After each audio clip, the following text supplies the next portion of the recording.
Kata Nuaiman, kalau memang begitu kamu maunya, ya sudah, berarti kamu ngajakin berantem sama saya. Nuaiman pergi ke pasar, dia cari-cari tempat penjualan hamba sahaya. Dia lihat-lihat beberapa hamba sahaya, ini berapa harganya? Ini katanya 10 qalanes. Ini berapa? Ini harganya hitungan orang zaman dahulu, kita sih hitung seperti dirham, berapa ratus dirham gitu, 200 dirham. Yang ini berapa? 300 dirham. Yang ini berapa harga hamba sahaya? 300 dirham. Harganya antara 300, 200 sampai 100. Kemudian Nuaiman mengatakan kepada penjual hamba sahaya tersebut, saya punya juga hamba sahaya, tapi saya jual cuma 20 dirham saja, murah. Katanya, apa benar ada hamba sahaya harganya segitu? Iya, karena dia punya aib, ada kekurangan. Apa? Nanti kalau kalian tangkap, dia bakalan teriak, saya ini bukan hamba sahaya tapi orang merdeka. Akhirnya semua orang berkumpul mau beli. Ini Nuaiman sama Nuaiman diajak ke Suhaib bin Harmalah tadi. Kata Nuaiman, itu ada orang yang berdiri sedang menjaga makanan, itu hamba sahaya saya, tangkap saja. Oh baik, diberikan uang 20 dirham, dimasukkan oleh Nuaiman ke kantongnya. Kemudian Suhaib ditangkap.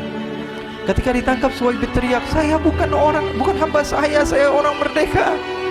Maka orang-orang tersebut mengatakan, saya sudah tahu kekurangan kamu, ini memang kekurangan kamu, memang kamu, tapi saya tidak perlu dengan bacot kamu, yang penting kerjanya kamu gitu. Ya kan hamba sahaya untuk apa? Untuk kerja. Mau dia ngomong apa, mau ngomel, terserah, yang penting dia mau kerja. Akhirnya ditangkaplah Suhaib dan dijual di pasar.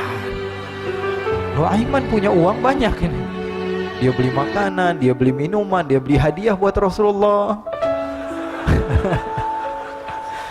Dia beli macam-macam di negeri Syam ini. Waktu itu adalah superpower, adidaya Romawi.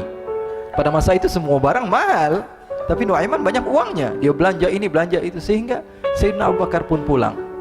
Ketika Sayyidina Abu Bakar pulang, Sayyidina Abu Bakar cari, mana ini Suhaib? Kita semua sudah lapar. Kata Nuaiman dengan mudahnya dia mengatakan, sudah saya jual wahai Abu Bakar. Maka Sayyidina Abu Bakar bertanya, apa yang kau lakukan wahai Nuaiman? Diceritakan oleh Nuaiman dengan jujur. Nuaiman ini orangnya apa adanya, tapi nyusahin. Saya jual. Akhirnya dibawa oleh Nuaiman, Sayyidina Abu Bakar pergi ke mana? Ke pasar. Lalu dibeli lagi oleh Sayyidina Abu Bakar As-Siddiq, Suhaib yang tadinya orang merdeka menjadi hamba sahaya sebentar, kemudian dibeli lagi oleh Sayyidina Abu Bakar. Pulang ke Madinah, kisah ini diceritakan di hadapan Rasulullah SAW. Maka perawi mengatakan, fadhahikan nabiyyu hatta badat nawajiduhu. Ketika diceritakan kisah Nuaiman tersebut dengan Suhaib, Rasulullah tertawa sejadi-jadinya sehingga gigi geraham Rasulullah SAW nampak di wajah mata para sahabat.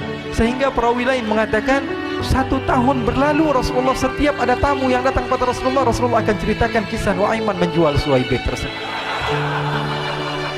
Jadi ada ikhwani, jangan kalian kira Rasulullah SAW itu hidup di satu masa sahabat-sahabatnya itu seperti ustadz-ustadz yang khusyuk, yang kayak Habib bin Anis ini banyak. Bahkan ikhwani, mungkin di akhir karena masanya sudah habis, pernah suatu waktu Rasulullah SAW didatangi asyraf, delegasi dari beberapa negara yang ingin mengenal apa itu agama Islam. Sehingga mereka datang ke rumah Rasulullah SAW membawa unta, kendaraan yang ketika itu kendaraan yang paling mahal mereka miliki, itu untanya yang paling mewah. Diikat di depan rumah Rasulullah SAW. Tamunya pun masuk, duduk bersama Rasulullah SAW. Di depan rumah Rasulullah SAW ada beberapa sahabat. Ada Sayyiduna Hamzah, kalian tahu Sayyidina Hamzah adalah orang yang pemberani. Ada Sayyiduna Umar, kalian tahu Sayyidina Umar adalah orang yang pemberani.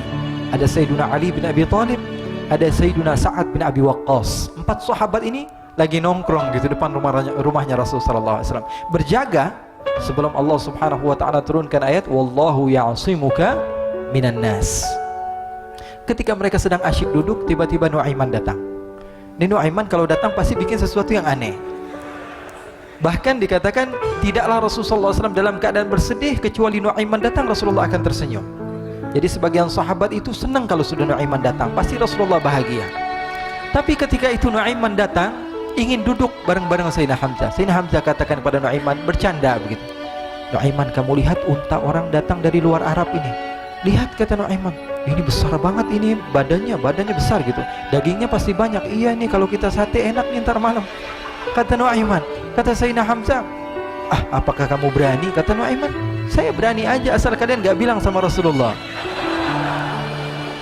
Kata Sayyidina Hamzah, benar wahai Nuaiman, benar kan? Akhirnya Sayyidina Hamzah lupa masalah itu, cuma bercanda-bercanda saja.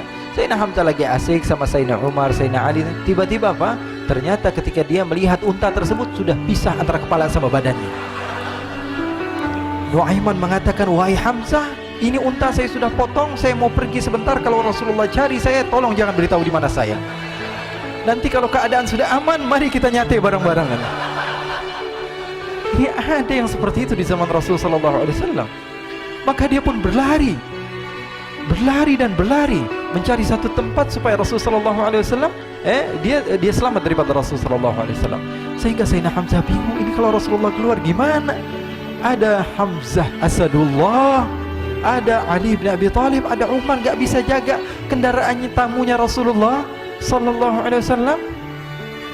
Akhirnya benar apa yang terjadi, ikhwani. Rasul Sallallahu Alaihi Wasallam tamunya mau pulang. Ketika dia buka pintu tamu melihat apa? Untanya sudah begitu. Mereka teriak, wa naqatah, unta kami wahai Muhammad. Baru mau kenal Islam, unta kami, kendaraan kami sudah dibuang. Rasulullah SAW lihat Sayyidina Hamzah, lihat Sayyidina Ali. Mereka nggak bisa ngomong, mereka hanya bilang apa? Nuaiman ya Rasulullah.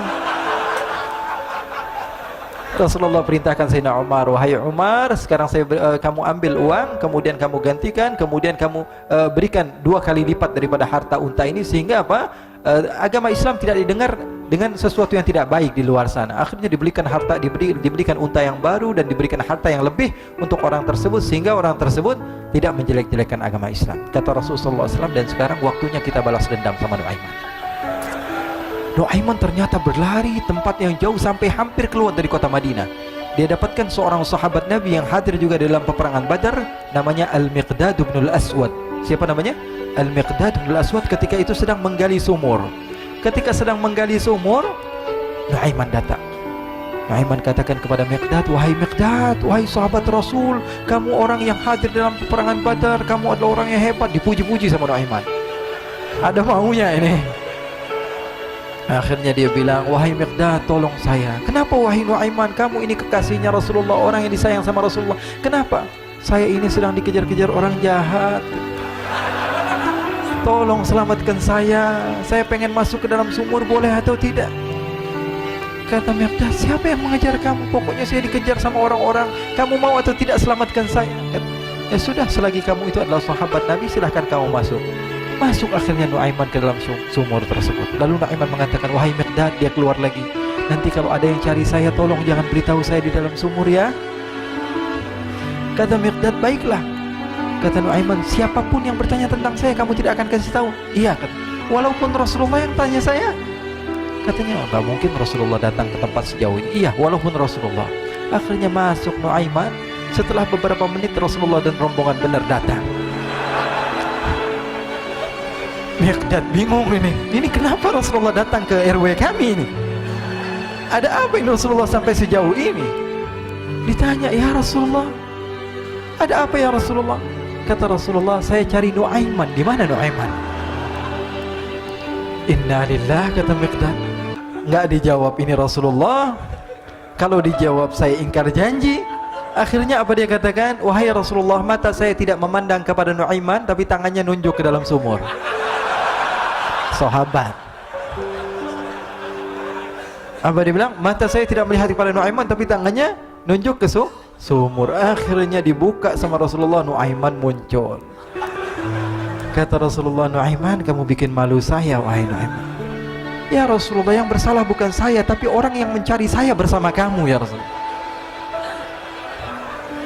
Akhirnya Rasulullah nengok, siapa? Ternyata Nuaiman sudah lari kabur. Sallu ala Nabi Muhammad. Kisah-kisah seperti ini sebenarnya banyak sekali ya. Ini menunjukkan kepada kita bahwa kehidupan Rasulullah itu begitu indah. Rasulullah SAW, kalau kamu mau menjadi orang yang baik, contoh Rasulullah. Mau menjadi bapak yang baik, contoh Rasulullah. Mau menjadi pemimpin peperangan yang baik, Rasulullah. Mau menjadi murid yang terbaik, contoh Rasulullah. Bagaimana akhlak Rasulullah. Mau menjadi suami yang baik, contoh Rasulullah. Dalam segala hal, apapun itu Rasulullah SAW adalah makhluk yang paling terbaik.